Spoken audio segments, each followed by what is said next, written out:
You tell yourself you just need to try harder. So you make the list. You buy the planner. You set the alarm earlier. You promise that this time you will be disciplined. And then you still do not do the thing. Or you do it late. Or you do half of it while feeling sick with dread. And the conclusion arrives fast. You are lazy, unmotivated, broken. But that conclusion is often wrong. What looks like laziness is very often a nervous system problem. Now, that phrase can sound bigger than it is. So let's make it simple. Your nervous system is the body's threat detection and energy management network. It is the machinery under the hood.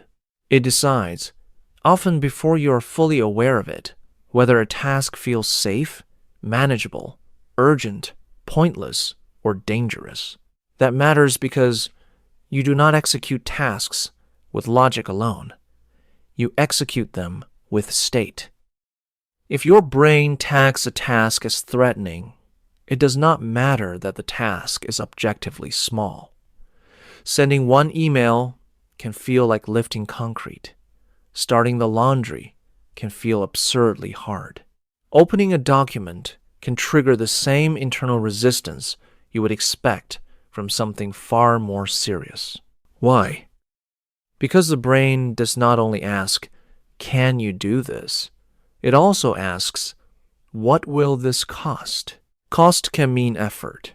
It can mean uncertainty. It can mean possible shame. It can mean the memory of being criticized, overwhelmed, or trapped. So when you say, "I'm lazy," what may actually be happening is this.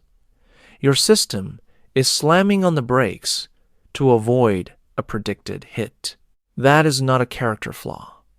It is a protection pattern, sometimes an outdated one, but still a pattern with logic. This is where a lot of self-help advice fails you. It says, be more disciplined, push through, want it more. And for some people, in some situations, that works.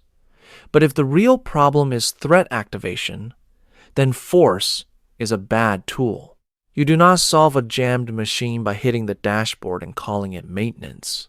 You get curious. You diagnose the mechanism. There are usually 3 hidden drivers. First, overwhelm. The task is not one task. It is 10 tasks wearing a trench coat. Clean the kitchen actually means sort, decide, discard, wipe, organize, and tolerate visual stress the whole time. Of course, your brain hesitates. Second, emotional association. The task is linked to pain.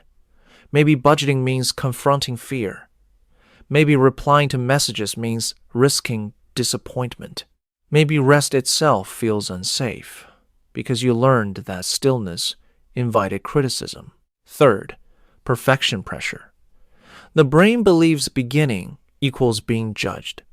So it waits for the perfect mood, perfect plan, perfect energy, which is another way of never receiving permission to start.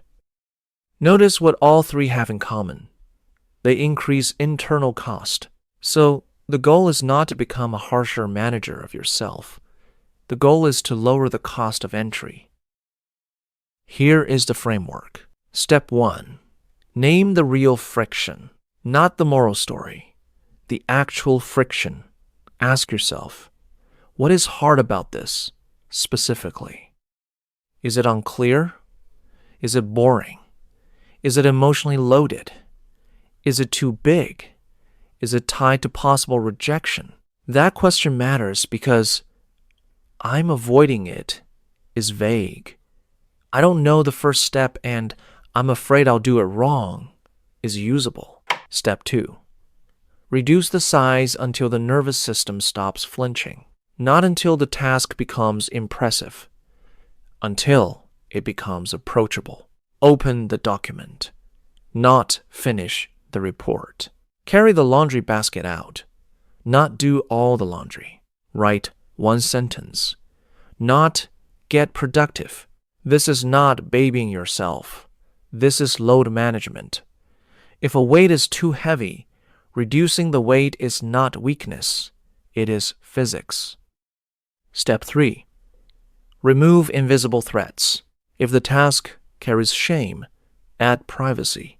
If it carries uncertainty, define the next visible action. If it carries boredom, add a structure, a timer, a body double, a checklist. If it carries emotional residue, let yourself say that out loud. This task is not hard because I am weak. It is hard because my system expects strain. That sentence can change the whole posture of the moment. Step 4. Measure completion differently. Many people only count a task if it is fully done well, and done without struggle. That scoring system guarantees defeat. A better metric is this. Did you reduce avoidance today? Did you make contact with the task? Did you create motion? For a dysregulated system, contact is progress. Re-entry is progress. Starting before you feel ready is progress. And there is one more thing you should hear. Compassion is not the opposite of accountability. It is what makes accurate accountability possible. If you mislabel fear as laziness, you will prescribe punishment for a regulation problem. Then you will fail again, not because you are incapable, but because the diagnosis was wrong. So the next time you catch yourself saying, "Why can't I just do simple things?" ask a better question. What is my system protecting me from right now? That question is quieter, more honest, and far more useful. You may still need discipline. You may still need boundaries, routines, treatment, support. But you will finally be working with the mechanism instead of attacking yourself in the dark. Start there. Pick one task you have been calling laziness. Strip away the label. Find the friction. Lower the cost. Make the first step almost insultingly small. Then watch what happens when shame stops driving and clarity takes the wheel.